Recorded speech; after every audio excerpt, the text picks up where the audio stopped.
Hello बच्चों, आज हम लोग डिस्कस करने वाले हैं बहुत ही interesting topic area related to circle. और एरिया रिलेटेड टू सर्कल में आज हम इस वीडियो में सिर्फ और सिर्फ बात किसकी करेंगे, perimeter and area of a circle. ठीक है, इस वर्ड से सब लोग फेमिलियर है क्या? पेरीमीटर और एरिया से बचपन से इस वर्ड को आप लोग सीखते चले आए हैं कि पेरीमीटर क्या होता है, एरिया क्या होता है।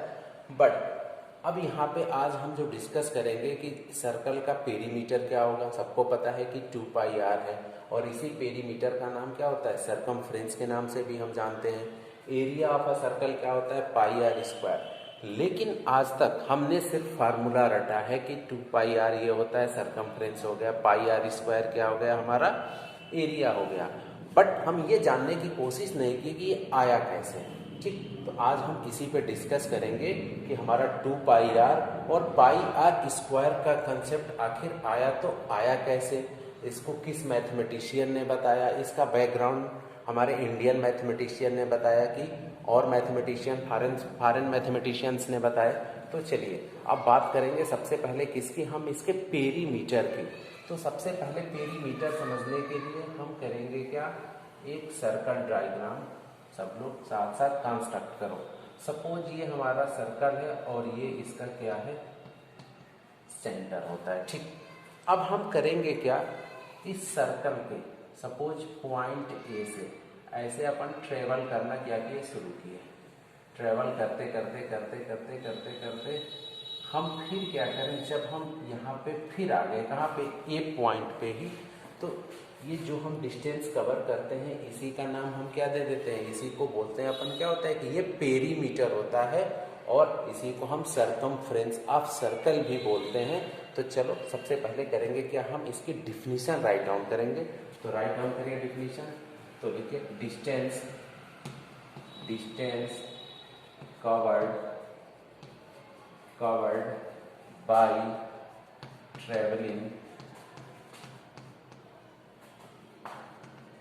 traveling once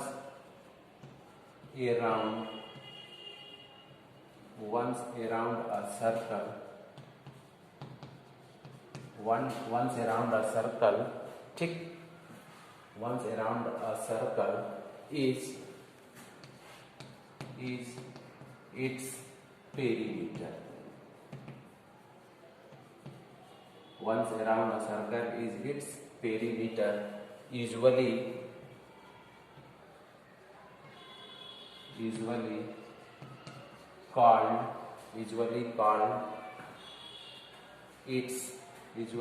called its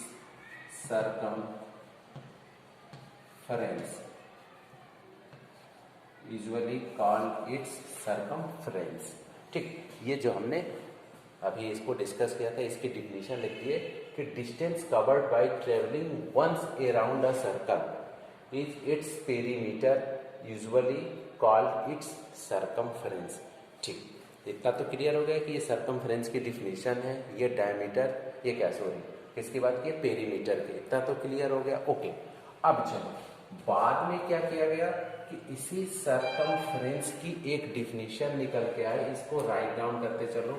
circumference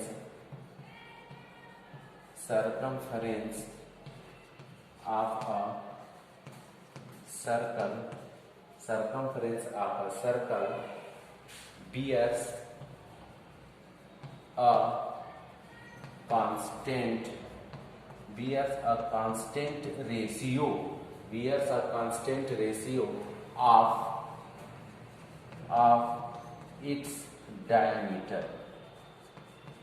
bears a constant ratio of its diameter. तो डायमीटर वर्ड आया तो हम यहाँ पे ये सीख लेते हैं, ये जो होता है सर्कल का, ये क्या हो जाता है, डायमीटर। जैसे ये ए पॉइंट है और ये बी है, ये सर्कल का क्या कहलाता है, डायमीटर। तो ये देखो यहाँ पे बहुत ही जानदार कंसेप्ट निकल के आया कि circumference of circle bears a constant ratio of its diameter. इसका क्या मतलब हुआ, ठीक है। चलो, तो बियर्स अ कांस्टेंट, और ये क्या होता है, जो हमारा ये कांस्टेंट रेशियो होता है, ठीक, कांस्टेंट रेशियो होता है, इसी को अपन क्या बोलेंगे, the the constant ratio is denoted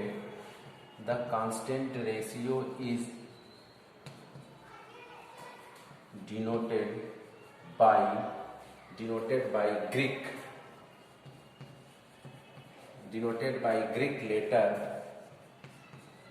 Greek letter पाई। किससे डिनोट करते हो? पाई से। तो यहाँ पे देखो हमारा ये कंसेप्ट निकल के किसका आया? पाई का। कि पाई का कंसेप्ट कहाँ से आया? जो हम पाई की वैल्यू बार बार पढ़ते ना 3.14, तो इसी के थ्रू हमारा कंसेप्ट निकल के किसका आया? पाई का। और पाई क्या होता है? कांस्टेंट रेशियो ऑफ किसका? Circumference of a circle and its diameter. Circumference of a circle, और जब उसके डायमीटर का हम क्या करेंगे? रेशियो लेते हैं, तो उसी का नाम क्या होता है? उसी को हम किससे डिनोट करते हैं? ग्रीक लेटर पाई से। तो आज आपको क्लियर हुआ होगा कि आखिर ये पाई का मतलब क्या होता है। तो इसको आप राइट डाउन कर सकते हैं। दैट इज अब लिख लो इसको, that is circumference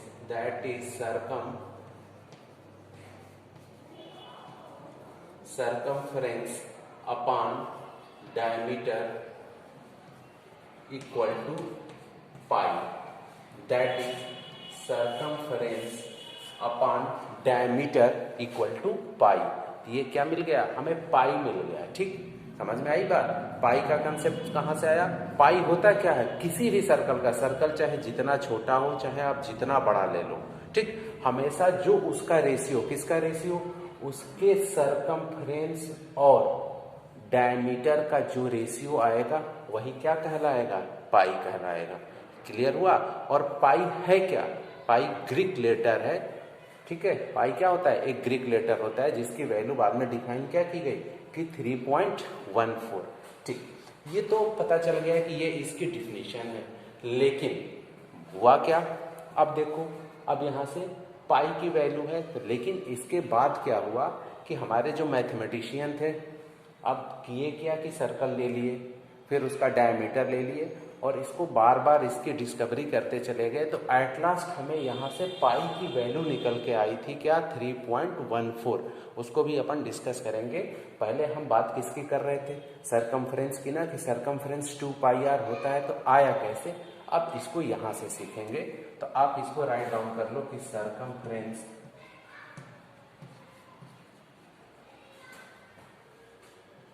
equal to diameter into क्या हो जाएगा? पाई। ये क्या हो जाएगा आपका? Diameter into pi. आप इसको क्या लिख सकते हो? डायमीटर इंटू पाई को सबको पता है कि रेडियस को हम किससे डिनोट करते हैं? आर से। तो यहाँ पे डायमीटर इक्वल टू क्या हो जाएगा? 2r। डायमीटर को हम क्या लिख देंगे? 2r, और ये पाई है। यही हमारा क्या निकल के आता है? 2πr। तो हमने किसको प्रूफ करा कि सर्कमफ्रेंस ऑफ अ सर्कल क्या हो जाएगा? 2πr। अब इसमें कोई डाउट नहीं होना चाहिए। ये आया कैसे? आया कैसे? सबसे पहले अपन पाई को डिफाइन किए, और पाई होता क्या है? सर्कमफ्रेंस अपॉन डायमीटर का जो भी रेशियो आता है, ये हर सर्कल के लिए फिक्स है। जैसे आप रेशियो करेंगे, लेंगे कैसे? आप करेंगे क्या? कभी भी सर्कल बनाने के लिए सबसे पहले अपन करते क्या? एक रेडियस लेते हैं, रेडियस लेके क्या करते हैं? सर्कल जाकर जब आप छोटी रेडियस लेंगे, स्मॉल रेडियस लेंगे, तो जो सर्कल भी होगा वो क्या बनेगा? स्मॉल बनेगा। आप बिग रेडियस लोगे तो बिग आपका सर्कल बनेगा। तो अपन जब उन दोनों का रेशियो लेंगे तो हमेशा एक कांस्टेंट वैल्यू ही आएगी, है ना मैजिक? चाहे छोटा रेशियो ले लो, चाहे बड़ा ले लो, हमेशा उसकी कांस्टेंट वैल्यू आएगी पाई। तो हमने यहाँ पाई को डिफाइन किया, और पाई के थ्रू तब जाके हमें ये सर्कमफ्रेंस का फार्मूला निकल के आता है 2πr। और r क्या होता है? Where r is the radius of the circle. ये चीज क्लियर हो गया। ठीक, चलो अब before pass the video and note it down. चलो अब देखो, अब क्या देखोगे?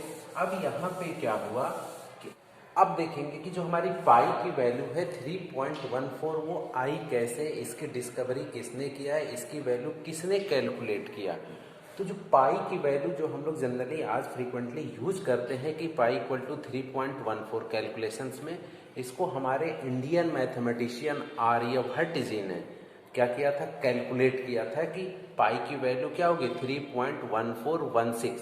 इसको आर्यभट्ट जी ने ही कैलकुलेट किया। तो ये है ना हमारे लिए फख्र की बात कि हमारे इंडियन मैथमेटिशियन आर्यभट्ट जी ने पाई की भी क्या की, डिस्कवरी की, पाई की खोज की, पाई की वैल्यू बताई कि 3.14 होता है। चलो अब इसको देख लो। तो क्या था, हमारे इंडियन मैथमेटिशियन, राइट डाउन कर लो, हमारे इंडियन मैथमेटिशियन कौन, आर्यभट्ट।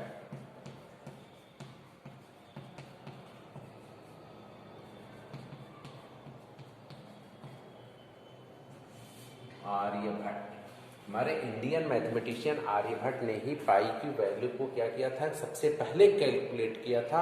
और इन्होंने बताया क्या कि पाई इक्वल टू क्या होता है। ठीक है, तो इसमें क्या था कि इसको लिख लो, गिव्स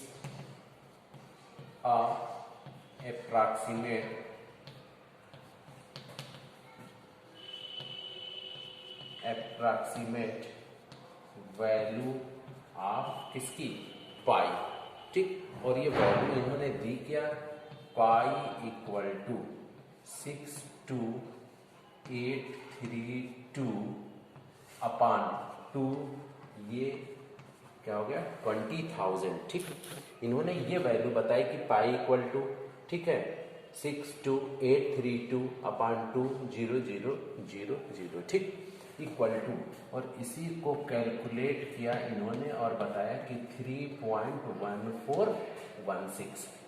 ये हमारी जो पाई की वैल्यू आज हम लोग पढ़ते हैं ना, यही हमारे आर्यभट्ट जी ने ही दिया था। इसकी वैल्यू क्या बताया इन्होंने कि 3.1416 होती है। ठीक है, 3.1416 हमारी क्या होती है, पाई की वैल्यू होती है।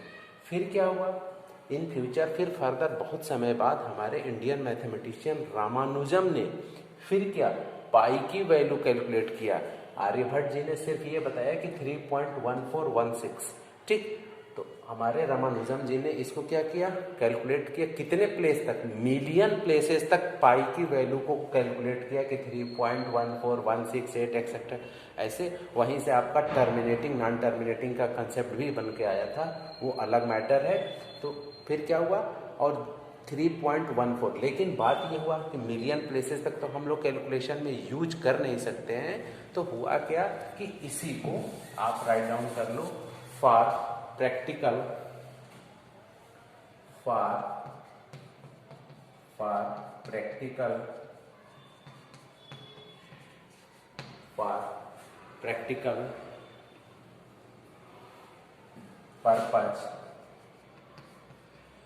purpose the value of pi equal to, यहीं से आपका आया था फॉर प्रैक्टिकल पर्पज। ठीक है, for practical purpose the value of pi equal to, ठीक है, 22/7, और इसी को हम लिखते हैं 3.14।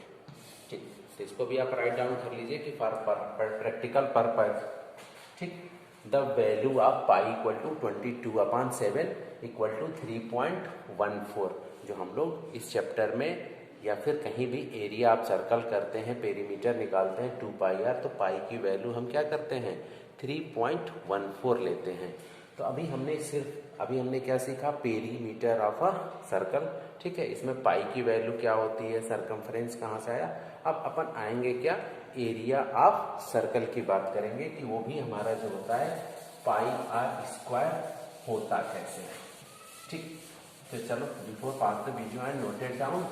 ओके स्टूडेंट्स, अब अपन डिस्कस क्या करेंगे कि एरिया ऑफ सर्कल। तो सबको पता है कि area of a circle equal to pi r square, where r is the radius of circle. ठीक, ये सबको पता है कि एरिया ऑफ सर्कल क्या होता है, पाई आर स्क्वायर। अब अपन आगे डिस्कस क्या करने वाले हैं कि पाई आर स्क्वायर आया कैसे, पाई आर स्क्वायर की वैल्यू होती, ये पाई आर स्क्वायर की वैल्यू आई कहाँ से। तो इसके लिए सबसे पहले करेंगे क्या कि अपन एक सर्कल को क्या करेंगे, ड्रा करेंगे और उसको क्या करेंगे, लॉट ऑफ सेक्टर्स में क्या करेंगे, डिवाइड करेंगे। तो इसको राइट डाउन कर लो बाय, अब ये फार्मूला हम कैसे डिराइव करेंगे कि एरिया ऑफ सर्कल कैसे ही आता है, तो लिख लो by cutting a circle, by cutting a circle into, ठीक, into a number of, into a number of, into a number of sectors and rearranging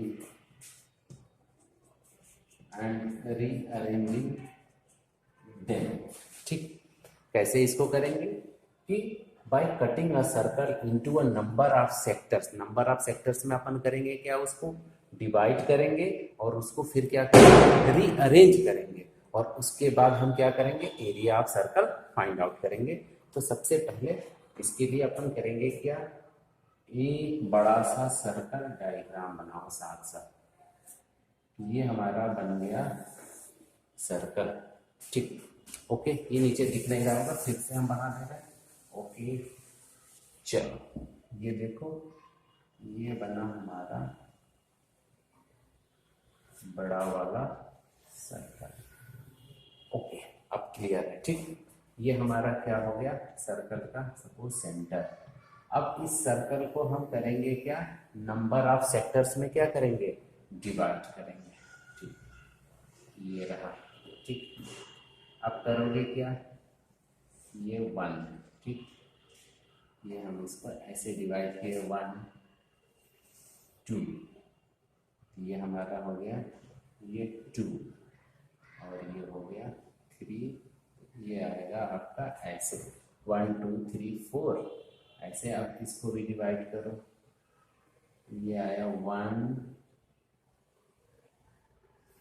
2 और ये हो गया आपका 3 और 4। ये सर्कल था, सर्कल को हमने करा क्या कि नंबर ऑफ सेक्टर्स में क्या कर दिए, डिवाइड कर दिए। अब देखो अब करेंगे क्या, अब सपोज ये इसको राइट डाउन कर लो, ये सेक्टर आपका हो गया 1, ये आपका हो गया सेक्टर, ये हो गया आपका सेक्टर 2 3 4 5 6 7 8 9 10 11 12 13 14 15 और ये 16। आपके कितने सेक्टर्स हो गए, टोटल 16 सेक्टर में इसको हमने क्या करा, डिवाइड कर लिया, ठीक। एकदम bye cutting a circle into a number of sector and rearranging, और इसको अपन करेंगे क्या, रीअरेंज करेंगे। तो साथ साथ एक काम इसको समझने के लिए करेंगे क्या कि इसको हम कलर कर दिए, ठीक। ये हो गया आपका 1, ये हो गया आपका ये 3 वाला, ठीक।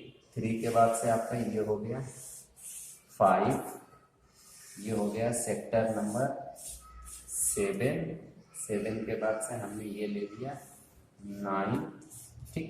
9 के बाद से हमने ये लिया सेक्टर 11, 11 के बाद हमने क्या लिया, सेक्टर ये 13 और 13 के बाद हमने क्या ले लिया, ये सेक्टर 15।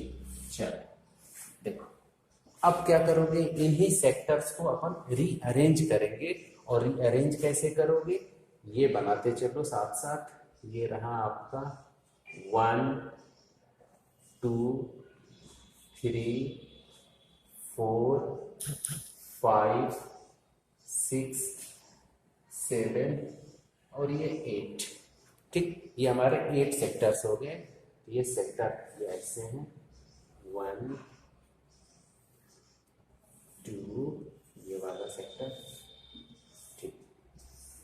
ये हमने सेक्टर्स को क्या कर दिया, अरेंज कर दिया।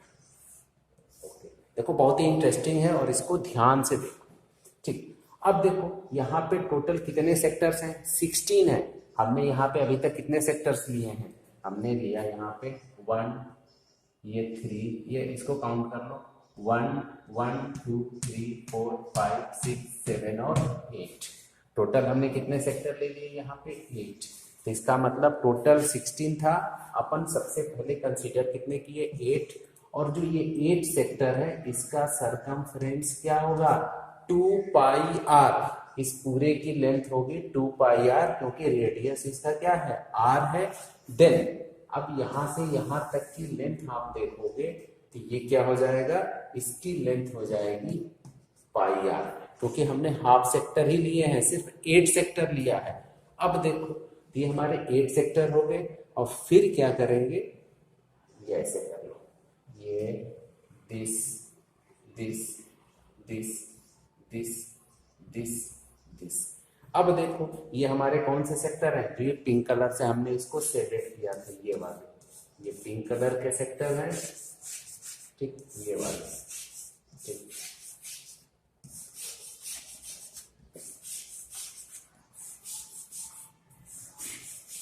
ओके, ये रहा, देखो ये टोटल हमारे कितने सेक्टर्स हो गए 18। और ये आप जो शेप देख रहे हो ना बेटा, ये किस शेप का बन रहा है, ये हमारा बन गया रेक्टेंगुलर शेप का। देखो है ना मैजिक, इसको करे क्या, सेक्टर को डिवाइड कर दिए और ये किस शेप में बन गए, रेक्टेंगुलर शेप में बन गया। और रेक्टेंगल का एरिया क्या होता है, area of rectangle, area of angle equal to क्या होता है, लेंथ इंटू ब्रीथ, ठीक। लेंथ इंटू क्या होता है, ब्रीथ। एरिया ऑफ रेक्टेंगल सबको पता है कि एल इंटू बी होता है। अब देखो यहां पे जो लेंथ की बात हो रही है, तो लेंथ ऑफ दिस रेक्टेंगल क्या फाइंड आउट किए हैं, पाई आर। देखो पाई आर ये भी है, जो सेक्टर हमारे हैं ना, सेक्टर को हमने ऐसे अरेंज किया, ये पिंक वाले सेक्टर, पिंक वाले सेक्टर, पिंक वाले सेक्टर, पिंक वाले सेक्टर, पिंक पिंक पिंक, हमने सारे सेक्टर लिए हैं।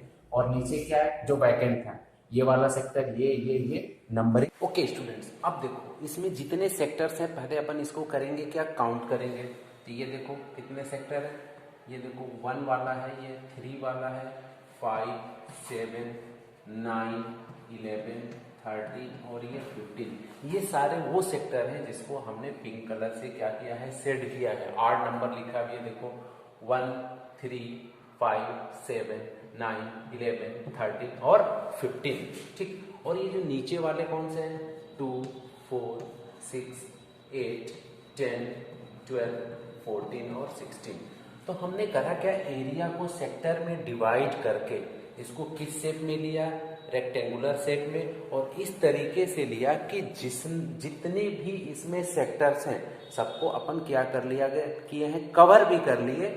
और फिर क्या हुआ, किस शेप में ये बन गया, रेक्टेंगल के शेप में भी बन गया।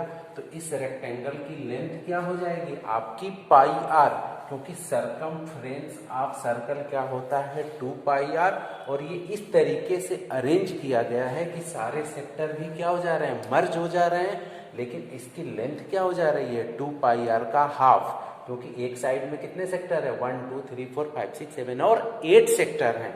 ओके, तो अब क्या हो जाएगा, एरिया ऑफ सर्कल, ठीक। एरिया ऑफ रेक्टेंगल क्या होता है, लेंथ इंटू ब्रीथ। तो यहाँ पे लेंथ हम लोगों की क्या होगी, लेंथ इक्वल टू आपका यहाँ पे हो जाएगा पाई आर, और इंटू ब्रीथ, इसकी लेंथ क्या है, ये आर है। ये लेंथ क्या दे रखी है, आर है। हर सेक्टर की लेंथ क्या है, आर, और वही रेडियस होता है। तो पाई आर इंटू आर, तो ये क्या आ गया, पाई आर स्क्वायर। तो यही क्या होता है हमारा एरिया ऑफ सर्कल। तो आज आपको ये क्लियर हो गया होगा कि जो हम एरिया ऑफ सर्कल क्या लेते हैं, पाई आर स्क्वायर, वो आया कहाँ से, इसका कंसेप्ट क्या है। ओके स्टूडेंट्स, अब क्या करेंगे, इसकी हेल्प से अब एरिया रिलेटेड टू सर्कल की एक्सरसाइज फर्स्ट को क्या करेंगे, हम लोग सॉल्व करेंगे। ओके, अब मुझे नहीं लगता है कि इसमें कोई आपको दिक्कत होगी समझने में कि पाई क्या है, पाई की वैल्यू आई कहाँ से, 2 पाई आर का कंसेप्ट क्या है, सरकमफ्रेंस क्या है, आखिर एरिया ऑफ सर्कल जो हम पाई आर स्क्वायर पढ़ते हैं उसका फार्मूला आया कहाँ से।